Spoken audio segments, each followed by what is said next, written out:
So it turns out that even in the world's oldest democracy, you can get people to change their politics simply by giving them cues that almost automatically trigger us versus them thinking. And there is nothing unique about that.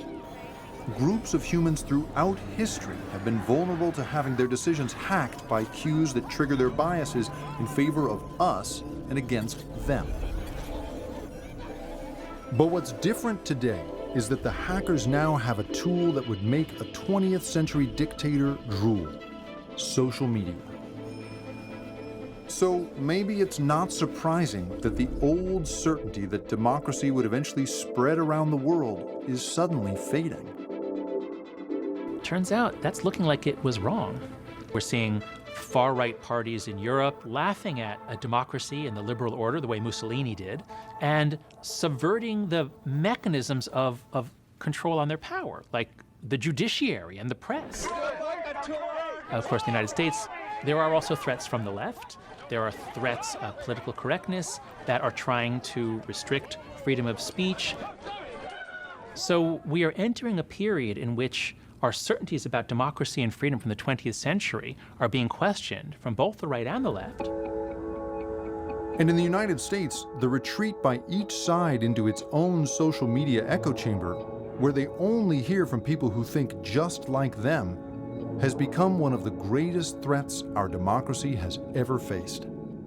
Now, because of social media, any time a swastika is drawn anywhere in America, or any time someone says something rude or aggressive to a Muslim or an African American, that can get picked up and made national.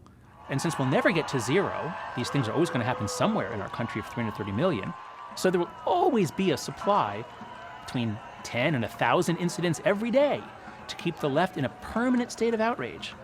And same for the right. It's very hard to have democracy under those circumstances because democracy requires us to compromise. But how can you compromise with them when they are so evil?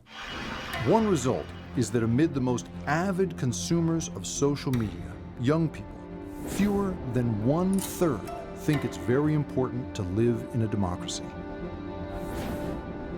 And 1 in 6 think that, given what they've been told on social media about what a mess the United States is, it would be better if the military took over.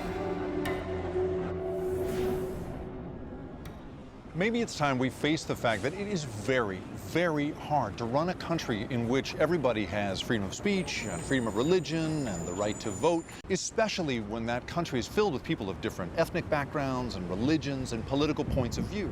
Considering everything that we know about how vulnerable we are to our own biases and to manipulation, maybe the challenge here isn't, spreading democracy around the world. Maybe it's just keeping it alive.